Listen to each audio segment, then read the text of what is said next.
Have you ever found yourself constantly bending over backward for others, afraid of saying no, apologizing for things that don't really need an apology, or feeling drained because you're always putting everyone else's needs ahead of your own? If so, it might be time to ask yourself, am I respecting myself as much as I respect others? Self-respect isn't just about how others treat you.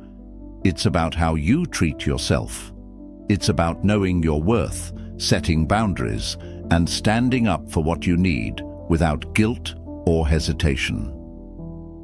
In this episode, we'll explore 11 powerful strategies to help you stop being overly accommodating, break free from toxic patterns like people-pleasing, and cultivate a stronger sense of self-respect. These aren't abstract concepts. They're practical, actionable steps you can start applying today. By learning how to set boundaries, say no without fear, and take care of your emotional well-being, you'll begin to feel more confident, assertive, and in control of your life. And most importantly, you'll start living on your own terms, without constantly feeling the need to please everyone around you. If you're ready to stop being soft to everyone and start respecting yourself more, let's get started. Lesson 1. Stop being a people pleaser. Do you often find yourself saying yes to things you don't want to do just to avoid disappointing someone? Do you prioritize everyone else's needs above your own, even when it leaves you feeling drained or resentful? If so, you might be stuck in the cycle of people-pleasing, and while it might seem like you're being kind and considerate, it's actually a habit that undermines your self-respect. People-pleasers often act out of fear of rejection, fear of conflict, or fear of not being liked. The problem is that when you constantly put others first, you start neglecting your own well-being, and over time, this leads to feelings of resentment, low self-esteem, and burnout. You teach people that your needs don't matter, and they begin to expect you to always accommodate them. The key to breaking free from this cycle is learning to value your own needs as much as you value others. This doesn't mean becoming selfish or inconsiderate. It means recognizing that your time, energy, and emotional well-being are just as important as anyone else's. By respecting your own boundaries, you send a clear message to yourself and those around you. I matter too. Here's a practical way to start. The next time someone asks you to do something that doesn't align with your priorities or makes you uncomfortable, pause before you respond. Ask yourself, am I saying yes because I genuinely want to, or because I'm afraid of how they'll react if I say no? If it's the latter, try saying no politely but firmly. For example, you can say, I'd love to help, but I can't commit to that right now. You don't owe anyone an elaborate explanation. Your time and energy are valuable, and protecting them is a form of self-respect. At first, it might feel uncomfortable to say no or to prioritize your own needs, especially if you're used to always accommodating others. But with practice, you'll notice a shift. You'll feel more confident, less resentful, and more in control of your life. You'll start to attract people who respect your boundaries rather than those who take advantage of your kindness. As Epictetus once said, no one is free who is not master of themselves. By learning to stop people-pleasing and start respecting your own needs, you take a crucial step toward becoming the master of your own life. Remember, true kindness isn't about sacrificing yourself for others. It's about giving from a place of strength, not obligation. Ask yourself today, am I respecting my own needs? Or am I constantly prioritizing others at my expense? If it's the latter, start small. Say no to one thing that doesn't serve you, and notice how it feels. Over time, you'll build the strength and confidence to stand up for yourself without guilt or hesitation. Lesson 2. Cut the constant apologies. Do you catch yourself apologizing for things that don't really require an apology? Maybe you say, "I'm sorry," when someone bumps into you, or you apologize before asking a simple question. While apologizing is important in certain situations, over-apologizing can weaken your confidence and signal to others that you don't value yourself as much as you should. When you constantly apologize, you unintentionally send a message that you're at fault or that your presence is inconvenient. Over time, this habit can undermine your self-respect and cause others to take you less seriously. Apologizing too much also creates an internal belief that you're always in the wrong, which can erode your self-esteem and make it harder to assert yourself. Of course, genuine apologies are necessary when you've made a mistake or hurt someone, but apologizing for things that aren't your fault or for simply existing does more harm than good. Instead of saying "I'm sorry" out of habit, start practicing assertive communication that respects both you and the person you're speaking to. Here's a simple strategy. The next time you feel the urge to apologize for something minor, pause and ask yourself, "Is this really something I need to apologize for, or am I just filling the silence?" If it's unnecessary, try replacing "I'm sorry" with a more neutral or positive phrase. For example, instead of saying "Sorry for bothering you," say "Thank you for your time." Instead of "I'm sorry I'm late," say "Thank you for waiting." By shifting your language, you maintain respect for the other person without diminishing your own. This small change helps you communicate confidently and reinforces your self-worth. Over-apologizing isn't just about words, it's about mindset. Start paying attention to how often you say "sorry" in situations where it's not needed, and remind yourself that you have a right to take up space and express your needs without guilt. Assertiveness doesn't mean being rude or dismissive. It means respecting yourself while respecting others. The Stoics believed in controlling what you can and letting go of what you can't. Marcus Aurelius wrote, "You have power over your mind, not outside events. Realize this, and you will find strength." Constantly apologizing for things outside your control only drains your energy. Instead, focus on what you can control: your words, your actions, and your attitude toward yourself. Ask yourself, am I apologizing because I've done something wrong, or am I apologizing out of habit? If it's the latter, start practicing more assertive communication. Over time, you'll notice a shift, not just in how others perceive you, but in how you perceive yourself. You'll feel more confident, more respected, and more in control of your interactions. Remember, cutting out unnecessary apologies doesn't mean ignoring your mistakes. It means valuing yourself enough to know when an apology is truly needed.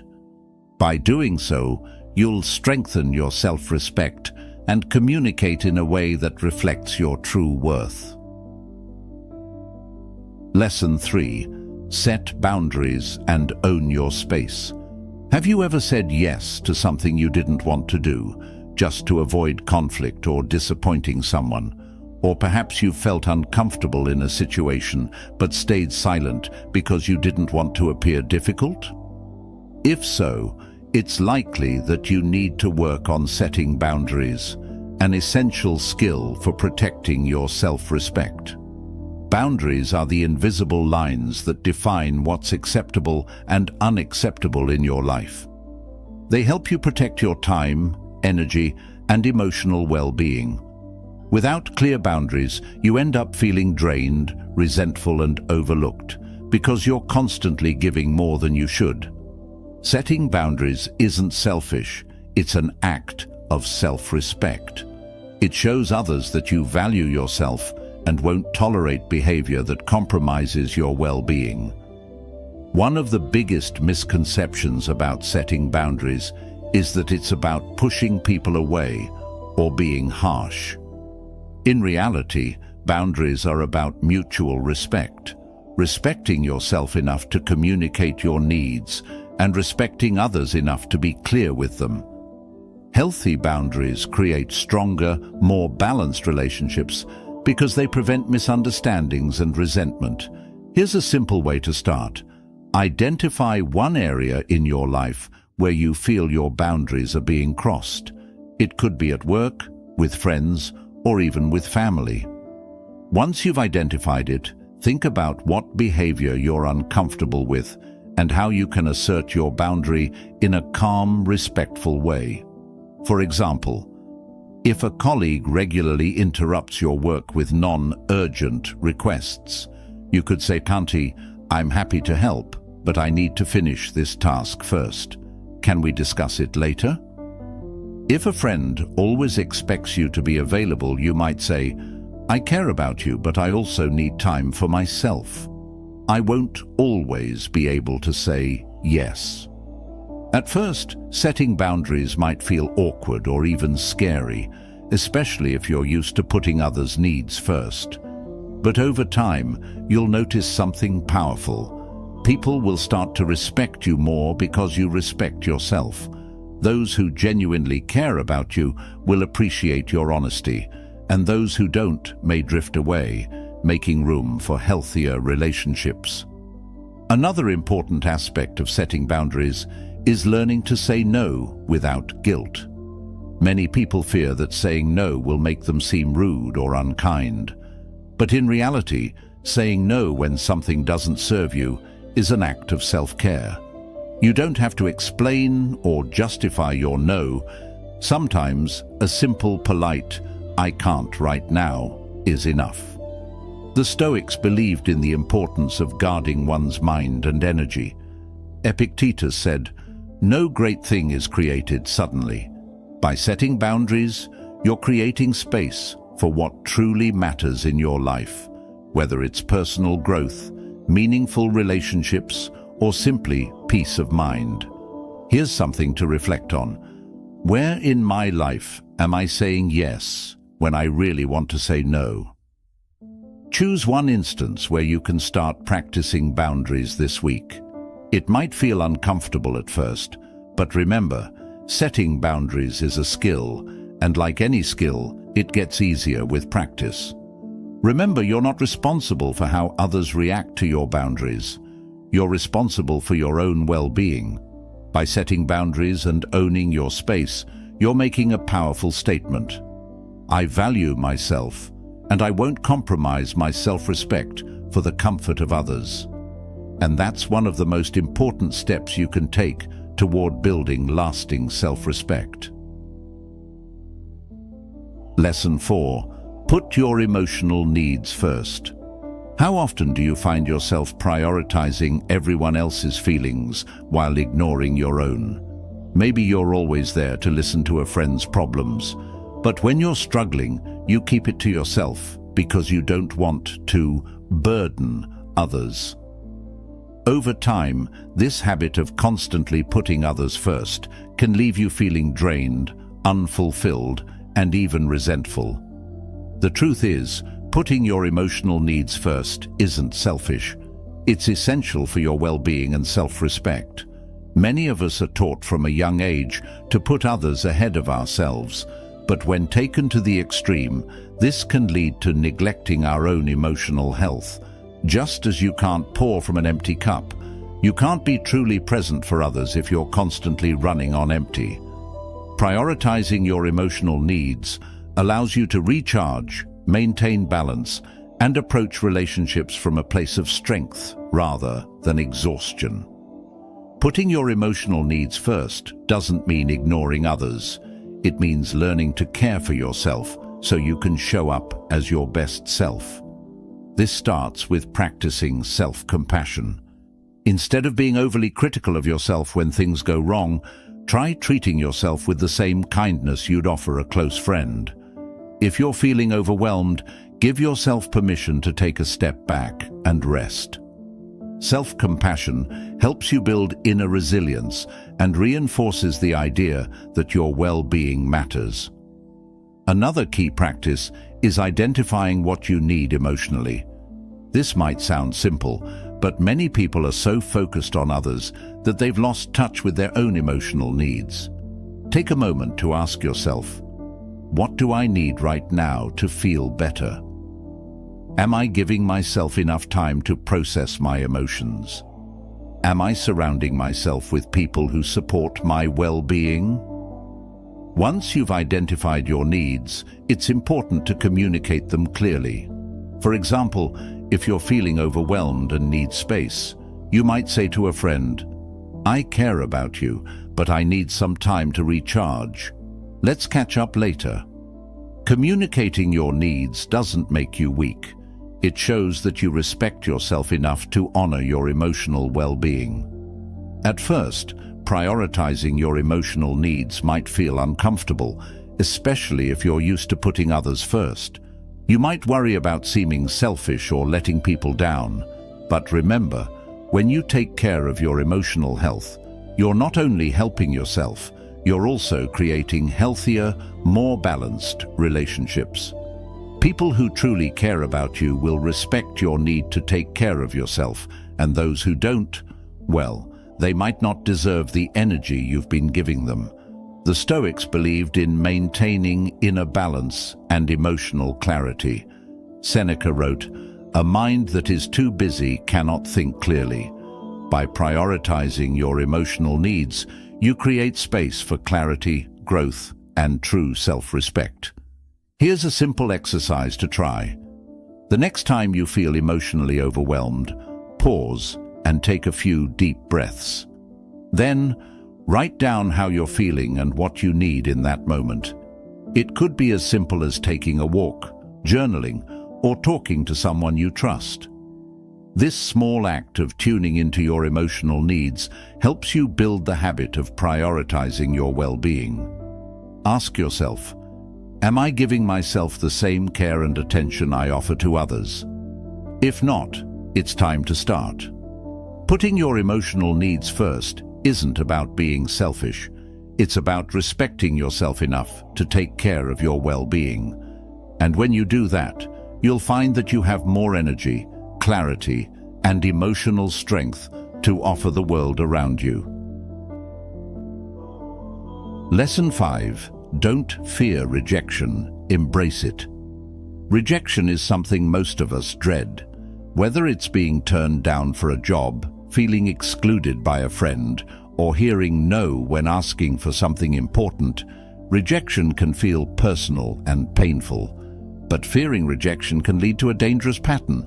It makes you avoid risks, stay silent when you should speak up, and constantly seek validation from others.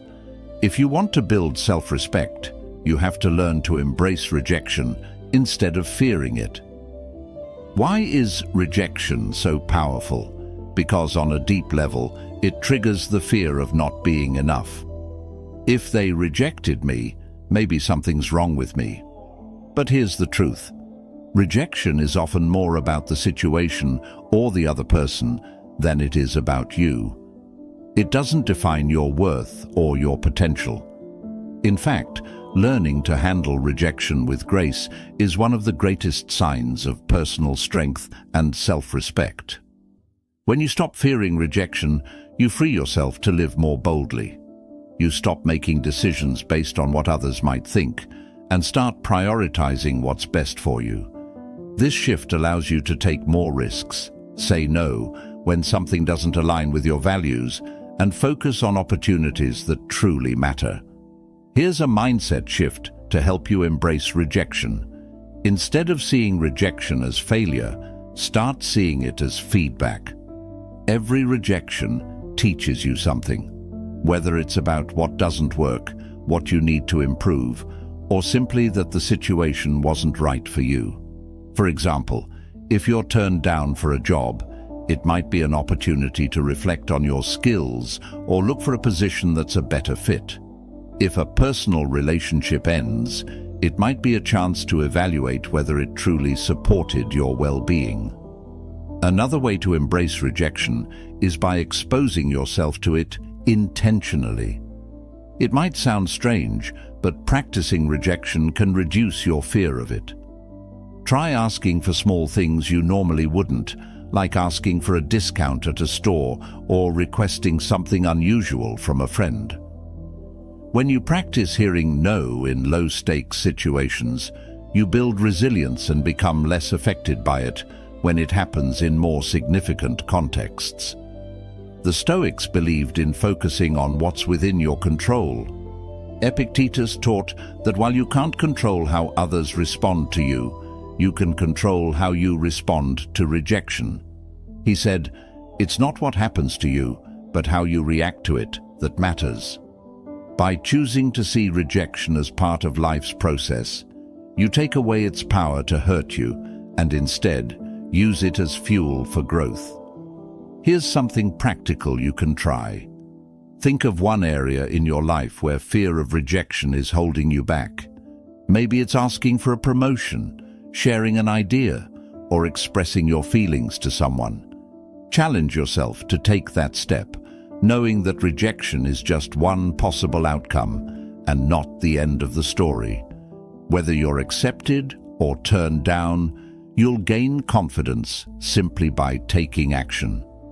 Ask yourself, am I holding back because I'm afraid of hearing no? If the answer is yes, remind yourself that rejection isn't a reflection of your worth.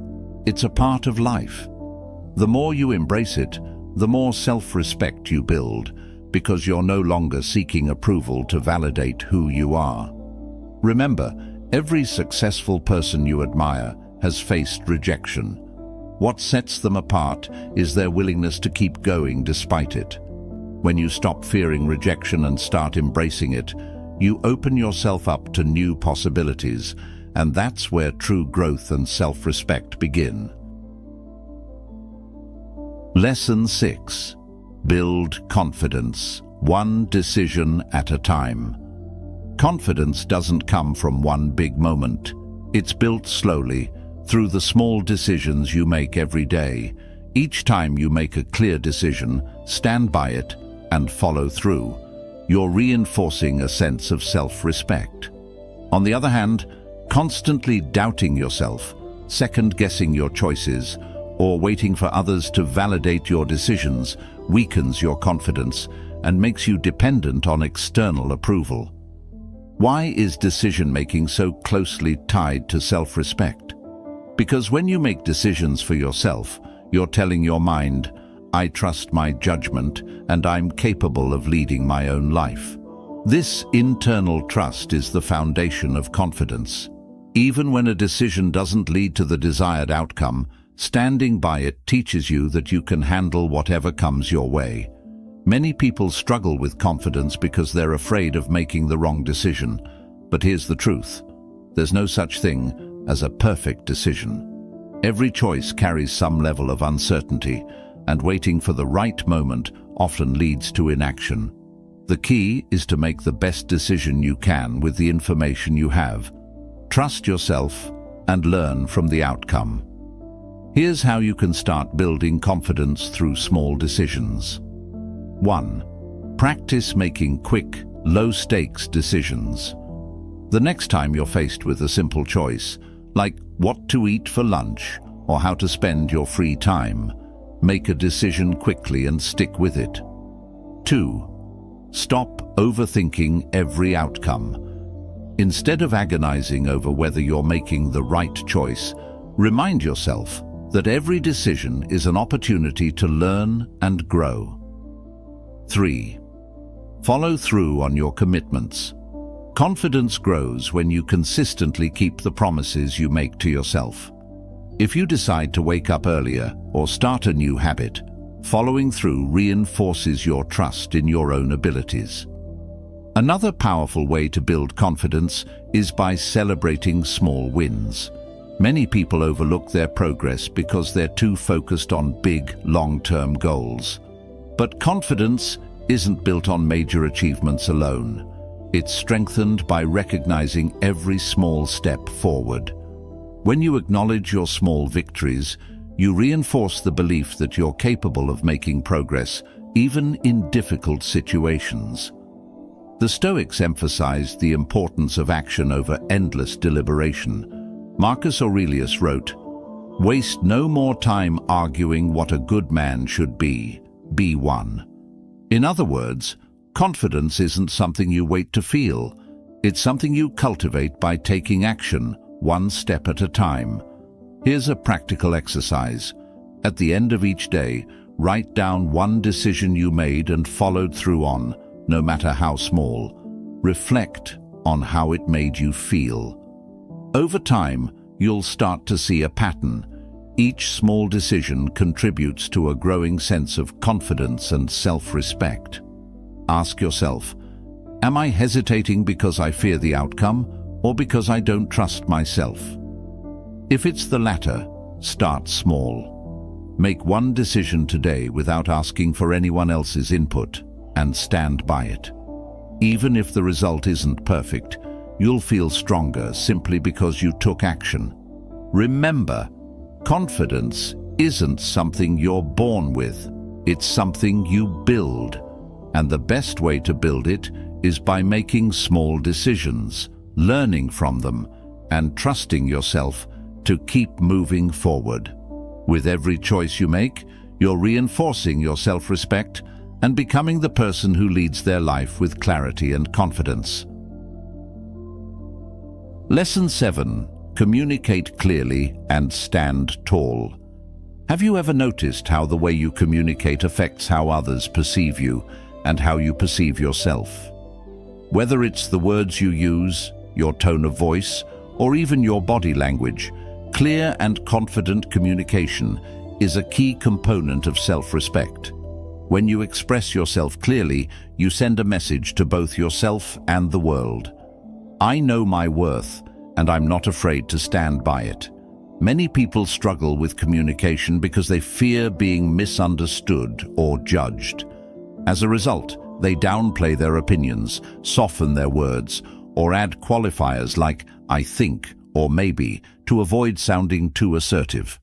While this might seem polite, it often weakens the impact of your message and makes you appear unsure of yourself, even when you know exactly what you want to say. Clear communication starts with choosing your words carefully and speaking with purpose. Instead of over-explaining or apologizing unnecessarily, practice getting to the point. For example, instead of saying, "I'm sorry, but I was wondering if it might be okay if we could possibly," say, "Can we?" or "I'd like to." The difference is subtle, but it conveys confidence and clarity. Equally important is your non-verbal communication, your posture, eye contact, and tone of voice. Even if your words are clear, slouching, avoiding eye contact, or speaking too softly can undermine your message. Standing tall, making steady eye contact, and speaking with a calm, steady tone conveys confidence and helps you feel more self-assured. Here's a practical exercise to improve your communication. The next time you're in a conversation, practice speaking slowly and deliberately. Focus on using clear, direct language and avoid adding unnecessary qualifiers. Pay attention to your posture. Stand or sit upright. Keep your shoulders back and maintain comfortable eye contact. Notice how these small changes affect both your confidence and how others respond to you. Another key to confident communication is learning to handle disagreements without losing your cool. Disagreements are inevitable, but how you respond to them shows whether you respect yourself. Instead of raising your voice or backing down, practice staying calm and sticking to your point. Use phrases like, "I see where you're coming from, but I have a different perspective," or "I respect your opinion, but here's how I see it."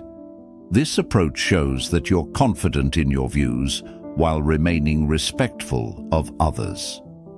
The Stoics believed in maintaining composure and clarity in all interactions. Epictetus taught, We have 2 ears and 1 mouth, so that we can listen twice as much as we speak. Clear communication isn't just about expressing yourself, it's also about listening carefully and responding thoughtfully. When you communicate with this balance, you earn the respect of others while reinforcing your own self-respect.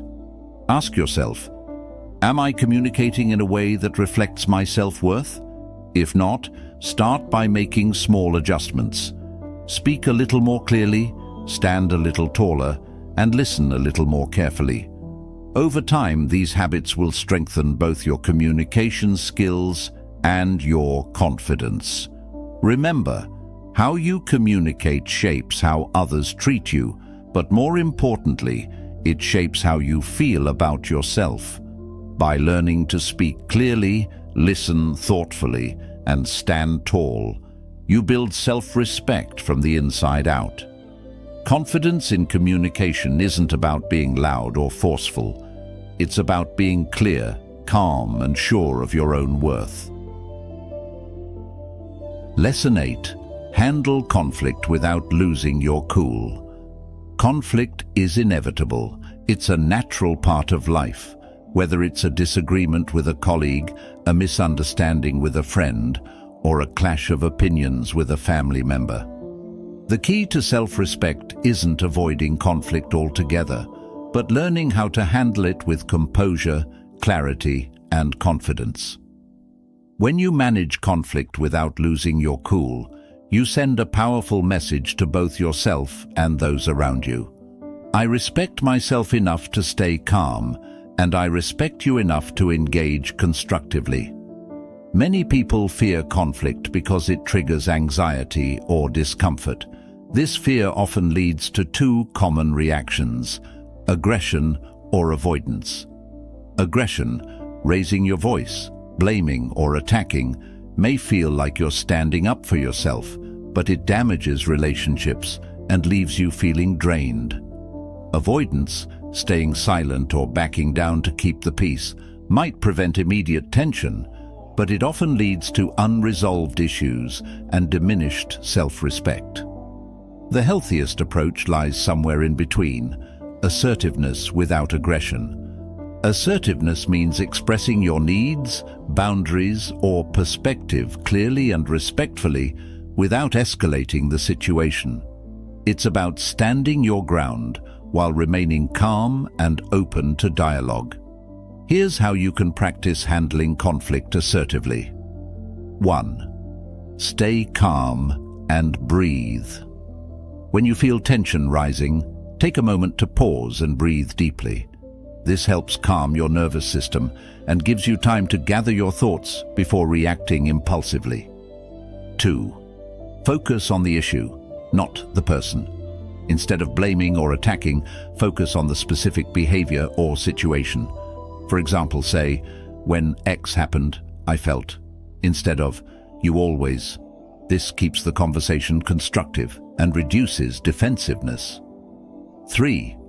Use I statements. Phrasing your concerns with I statements, e.g., "I feel," "I need," makes it clear that you're speaking from your own perspective rather than accusing the other person. This approach encourages collaboration rather than confrontation. Another important aspect of handling conflict is managing your emotional reactions. It's natural to feel frustrated or defensive during an argument, but allowing those emotions to take control often leads to regret later. Instead, remind yourself that staying calm isn't a sign of weakness, it's a sign of strength. When you remain composed, you maintain control over yourself, which reinforces your self-respect. If the other person becomes aggressive or refuses to engage constructively, it's okay to disengage. You don't have to participate in every argument, especially when it becomes unproductive. Saying something like, "I think we need to take a break and come back to this later when we're both calmer," shows maturity and respect for both yourself and the other person. The Stoics believed that while we can't control external events, we can control how we respond to them.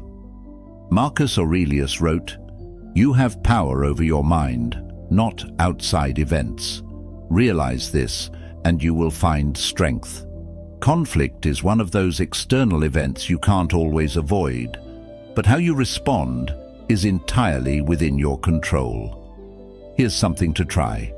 The next time you face a conflict, commit to staying calm and assertive. Focus on listening actively, expressing yourself clearly, and finding a resolution rather than winning the argument. After the conversation, reflect on how it went and what you can learn for the future. Over time, you'll find that handling conflict becomes less stressful, and you'll feel more confident in your ability to stand up for yourself without losing your composure. Ask yourself, am I reacting to conflict or am I responding thoughtfully? If you find yourself reacting impulsively, practice pausing and taking a breath before speaking. Remember, self-respect grows when you learn to handle difficult situations with calmness and clarity.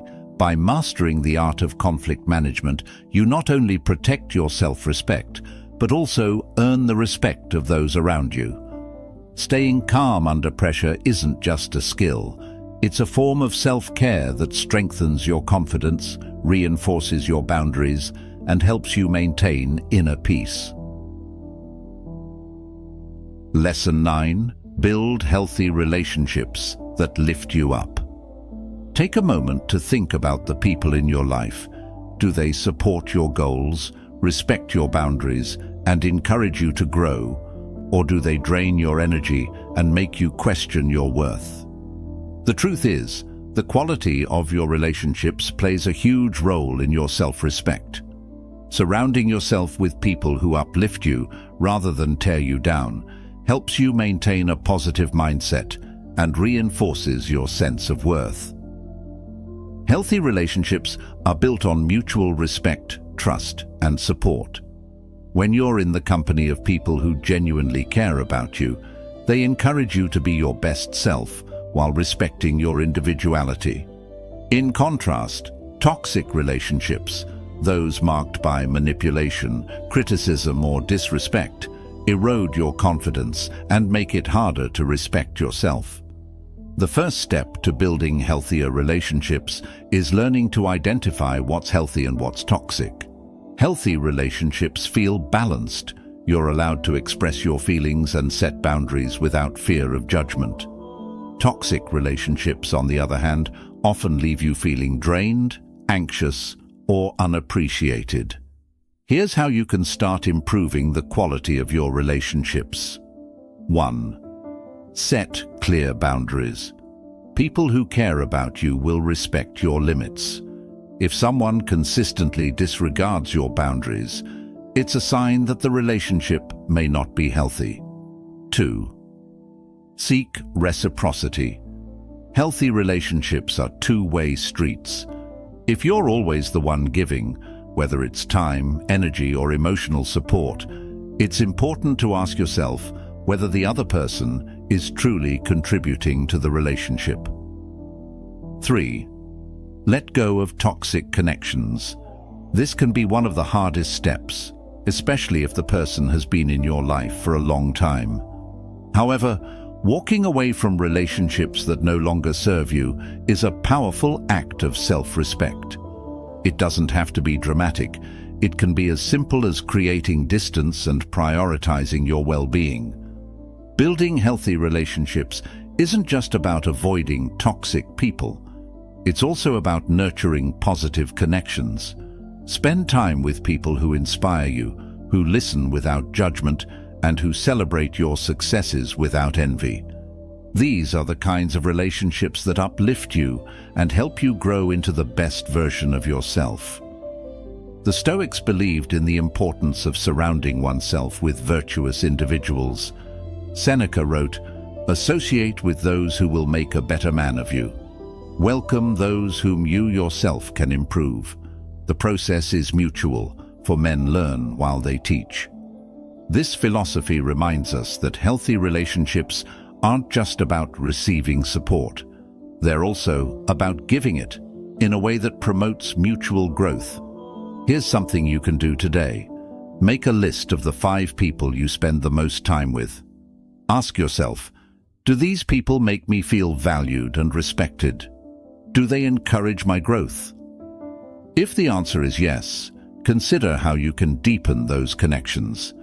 If the answer is no, think about what changes you can make, whether it's setting boundaries, spending less time with certain individuals, or seeking out new, more positive relationships. Ask yourself, am I surrounding myself with people who lift me up or pull me down? Remember, you have the power to choose who gets access to your energy. By prioritizing healthy relationships, you create an environment that nurtures your self-respect and helps you thrive. Ultimately, building healthy relationships is about quality, not quantity.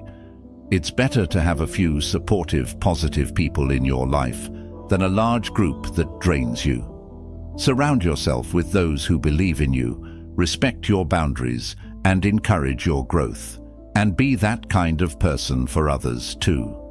Healthy relationships aren't just good for your emotional well-being, they're essential for cultivating lasting self-respect. Lesson 10. Be your true self and keep growing. Have you ever tried to fit into someone else's expectations just to be accepted or liked? Maybe you've changed the way you talk, act, or even think, hoping to please those around you. While this might bring short-term approval, over time, it chips away at your self-respect. True self-respect comes from living authentically, being who you truly are, not who others expect you to be. When you hide parts of yourself or pretend to be someone you're not, you send a subtle message to your mind. Who I am isn't good enough. But the truth is, embracing your authentic self is one of the most powerful ways to build lasting confidence and self-respect. It means showing up as you are, flaws and all, and trusting that you're worthy of respect simply by being you. Being your true self doesn't mean refusing to grow. It means growing while staying true to your values and identity. Life is a journey of constant learning and self-improvement, but that growth should come from a place of self-acceptance, not self-rejection. You can strive to be better while still appreciating who you are in this moment. Here's how you can start embracing your true self. 1. Identify what matters to you. Take time to reflect on your values, passions, and beliefs. Ask yourself, am I living in a way that aligns with what's truly important to me? When you live according to your values, you feel more grounded and confident. 2. Stop seeking external validation. It's natural to want approval from others, but when your self-worth depends on it, you give away your power. Instead of asking, what will they think of me? Start asking, what do I think of myself? The only validation that truly matters is your own. 3. Accept your imperfections. No one is perfect, and trying to be will only lead to frustration. Embrace your flaws as part of what makes you unique. Self-respect grows when you stop trying to meet impossible standards and start appreciating yourself as you are. Another important part of staying true to yourself is letting go of comparison. It's easy to look at others and feel like you're not doing enough, but comparison is a trap that only steals your joy. Instead of measuring your worth against others, focus on your own journey. Celebrate your progress, no matter how small, and keep moving forward at your own pace. The Stoics believed in the power of self-mastery and authenticity.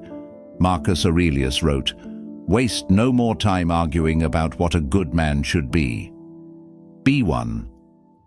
This reminds us that instead of trying to fit into others' definitions of success or worth, we should focus on being true to ourselves and living according to our own principles. Here's something practical you can do. Take a few minutes to write down 3 things that make you who you are, your strengths, values, or qualities you're proud of. Then, think about one area where you might be holding back from being your true self, whether it's at work, in a relationship, or in a social setting. Challenge yourself to show up authentically in that area, even if it feels uncomfortable at first. Ask yourself, am I living as my true self, or am I trying to be someone I'm not? If you realize you've been hiding parts of yourself, don't be hard on yourself. It's something many people do, but starting today, commit to being a little more honest, a little more real, and a little more you. Remember, self-respect isn't about perfection, it's about authenticity. By embracing who you are and staying committed to your growth, you create a life that feels genuine and fulfilling. Being your true self is a lifelong journey, but with every step, you strengthen your confidence, deepen your self-respect, and move closer to becoming the best version of yourself. Lesson 11. Take care of yourself like you mean it. How often do you put your own well-being at the bottom of your priority list? Maybe you're too busy taking care of others, handling work, or meeting endless demands, and by the end of the day, there's little time or energy left for yourself. But here's the truth. Self-respect starts with self-care. When you consistently take care of your physical, mental, and emotional health, you send a powerful message to yourself. I matter, and my well-being is important. Many people view self-care as an indulgence, something they'll get to when they have time. But real self-care isn't about occasional pampering. It's about consistently meeting your basic needs, creating healthy routines, and nurturing yourself so you can show up fully in your life. Neglecting self-care isn't just harmful, it erodes your confidence and self-respect over time, because it signals that your needs aren't worth prioritizing. Self-care can take many forms, but it's essential to focus on 3 key areas. 1. Physical care. Your body is the foundation of your well-being. Prioritizing things like proper sleep, nutritious food, regular exercise, and hydration isn't just about looking good. It's about feeling good and having the energy to live your life fully. Small habits like stretching in the morning, taking a walk, or staying hydrated throughout the day can make a big difference in how you feel and function. 2. Mental care. Mental self-care involves taking time to clear your mind, manage stress, and nurture a positive mindset. This can include practices like mindfulness, journaling, or simply unplugging from screens for a while. It also means setting boundaries with people or activities that drain your mental energy and protecting your peace. 3. Emotional care. Emotional self-care is about acknowledging your feelings and giving yourself the space to process them without judgment.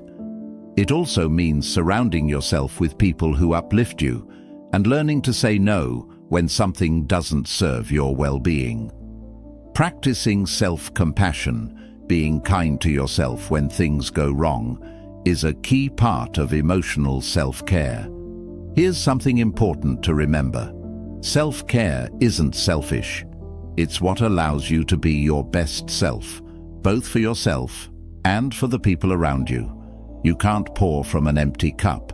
When you neglect your needs, you eventually burn out, and that benefits no one. The Stoics understood the importance of caring for oneself in order to live a balanced life. Seneca wrote, "It is part of the cure to wish to be cured." In other words, taking responsibility for your well-being is the first step toward living a fulfilling life. Self-care isn't a luxury. It's a responsibility you have toward yourself. Here's a practical exercise to get started. Write down one small way you can take better care of yourself today, whether it's going to bed earlier, saying no to something that feels overwhelming, or simply taking a few minutes to breathe and relax. Then, commit to doing it, no matter how busy or distracted you feel. Over time, these small acts of self-care add up, creating a stronger, healthier version of you. Ask yourself, am I taking care of myself the way I would take care of someone I love? If the answer is no, start making small changes today. Remember, respecting yourself begins with treating yourself like someone who deserves care, attention, and compassion. By taking care of yourself like you mean it, you not only boost your self-respect, but also improve every other area of your life. You'll have more energy, more clarity, and more confidence to pursue your goals and build meaningful relationships. Self-care isn't just something you do. It's an ongoing commitment to yourself, and one of the most powerful ways to show that you truly respect who you are. Self-respect isn't something you're born with. It's something you build through daily actions, decisions, and habits. Throughout this episode, we explored 11 powerful lessons to help you stop being overly accommodating, stand up for yourself, and start living a life that reflects your true worth. From learning how to say no, set boundaries, and prioritize your emotional needs, to embracing rejection, handling conflict, and building healthy relationships, each step brings you closer to becoming the confident, empowered version of yourself. Remember, self-respect isn't about being harsh or selfish. It's about knowing your value, honoring your needs, and communicating that to the world with clarity and confidence. The more you practice these habits, the more natural they'll become, and the more you'll feel in control of your life. As Marcus Aurelius once said, respect yourself above all. When you respect yourself, you don't need constant validation from others. You become your own source of strength, and that's where true confidence begins. So, take what you've learned today and start applying it, one small action at a time. Over time, those small actions will create big changes. Ask yourself, what's one thing I can do today to start respecting myself more? Whether it's setting a boundary, cutting back on unnecessary apologies, or simply taking time to care for yourself. Commit to it, and keep showing up for yourself every day. Thank you for listening. If you found this episode helpful, please consider liking, sharing, and subscribing for more content on personal growth, confidence, and self-respect. And, as always, I'd love to hear your thoughts. What lesson resonated with you the most? Let's continue the conversation in the comments. Until next time, remember, respect yourself, stand tall, and keep growing.